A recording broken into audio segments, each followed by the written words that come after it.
A very warm good evening to all the August audience and our guests who are here with us today.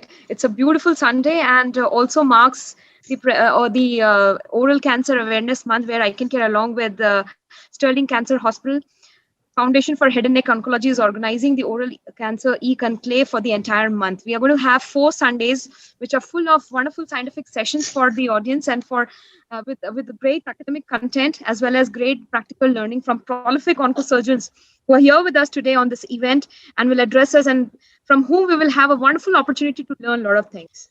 I thank all the partnering organizations and their respective representatives who are here with us today, who have been tirelessly working for the past fortnight to make this event really grand and successful. I'm sure that today there will be a lot of new things, a lot of new teachings, a lot of new experiences coming together on this forum, on this program. With this, we move ahead with the first session, and I'll invite Dr. Pooja again, who is the senior consultant and head at Sterling Cancer Hospital, to please start the scientific sessions for the evening. Thank you, Shruti. So I think the program is all set. So we, without wasting much time, I would now start with the first talk. The rules of this program are very simple, that I would first of all request all the speakers to please be on time. I think it is, the first talk is by Dr. Nishith Soni. He did his master's in dental surgery from the Government Dental College, Ahmedabad in 2006. And then he has served as assistant professor at the Shah Dental College, Baroda, Kanauti School of Dentistry, Gandhinagar, and Goenka Research Institute of Dental Sciences, Gandhinagar. After that, since 2009, he's been doing private dental practice at the Dentasculpt Dental Clinic, and he's been also associated with Tobacco Intervention Initiative Program of IDA since 2019. For this session, for his talk, I invite Dr. Prashanth Shah, who will be the chairperson. He has completed, Dr. Prashanth Shah has completed his graduation from Government Dental College and Hospital, Ahmedabad in 2003. Currently, he is working as a dental practitioner and owns his multiple dental clinics since 2004. He has been elected as president of IDA Baroda branch for the year 2019-2020 and also 2020-21, and also been member of IDA since the last 15 years and been serving the association at various posts. So without much delaying, I am now forwarding it to Dr. Prashanth Shah for the further thing. Just a quick request to Dr. Prashanth Shah that after the talk, you have to give your concluding remarks, and we'll invite all the questions during the open house at 4:50. So over to you, Dr. Prashanth Shah. Thank you all for making me as the chairperson for this program. Actually, oral cancer is really we in very early stage. So just looking forward all the session and like concluding the program. Over to Dr. Nishith Soni. Yeah, good afternoon, everybody. Introduction about the oral pre-malignant lesions. My talk of today is oral lesion, benign versus pre-malignant versus malignant lesions. So I would be covering a few introductory things about the things, because I have seen the rest of the lectures. They are covering clinical as well as the pathological aspect. So what I'll do is I'm beginning with some demographics. I'll cover with the potentially malignant oral lesions. Now, this is just a quick introduction about the demographics of the cancer research conducted by, and this is basically a review conducted by National Institute of Cancer Prevention and Research, published by them. And it comprises of these things, that the oral cancer is about 10% of the total cancer detected in females, and in males it is about 16%. So it's quite a lot number, and this data is quite disturbing, I would say, because about the when we consider the oral cancer reported globally, it is 86% of the total cases are reported just in India.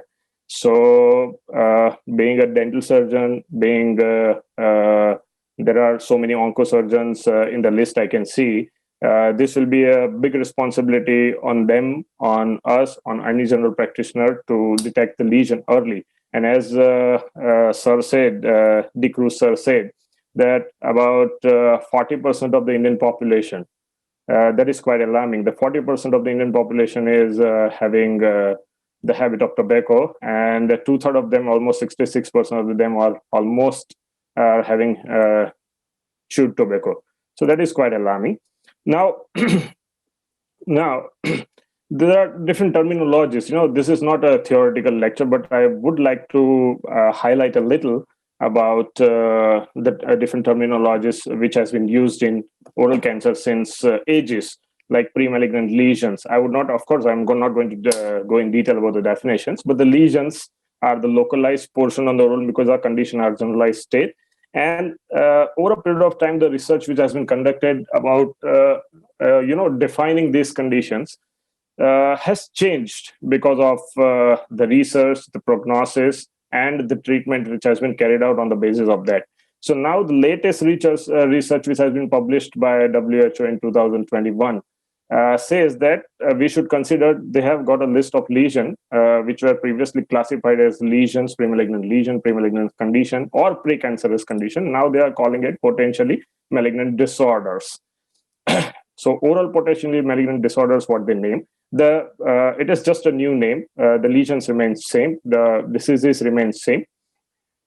So now I always wonder that why we are wasting our time in diagnosis. I'm sorry about using the harsh word, but it is a common question. Whenever in practice the people see a particular patient with some red or white patch, or some sort of difficulty in opening the mouth, and they, either they ignore because they came for different condition, or they, few of them are not having enough kind of knowledge to diagnose that lesion early.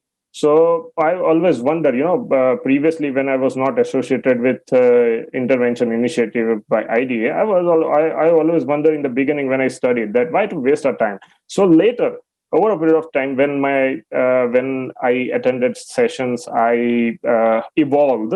I would like to replace the word waste with utilize. That why we have to utilize the time in diagnosis of the lesion, because it's not about that we diagnose the particular lesion in time. Like I don't operate the particular lesion, but at least I play a little part in diagnosis of certain lesions.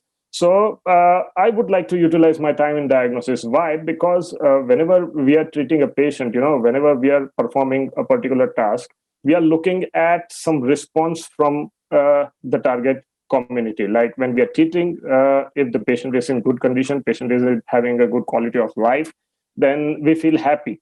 So that's what we do. Of course, apart from the revenue generation, that's what we do for ourselves. So basically, I would highlight a few points why we have to give a little time in diagnosis of the lesion.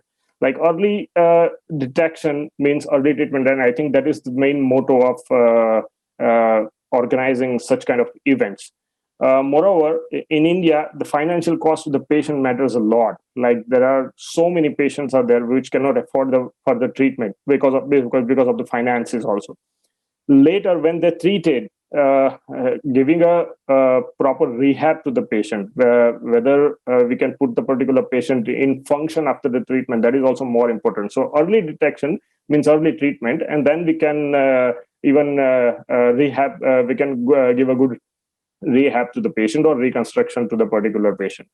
All right. So without wasting a time, I'll just, these are just a list of the pre-malignant oral potentially malignant disorder, previously known as pre-malignant lesions, condition, precancerous conditions. So I think most of us are aware of about the terminology.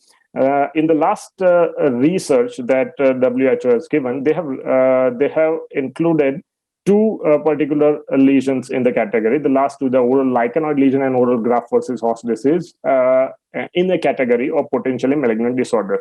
So basically, this terminology, I understand from the research that these are the potentially malignant disorder that when we see in our practice, we should go for either biopsy or a long follow-up, right? If any changes are there, if any changes occur, which may alarm a particular clinician, then they can go for a biopsy and further diagnosis, or they can refer to the specialist, of course, right? It is not possible for everyone to perform a biopsy in general practice or in dental practice. So they can refer to the particular specialist.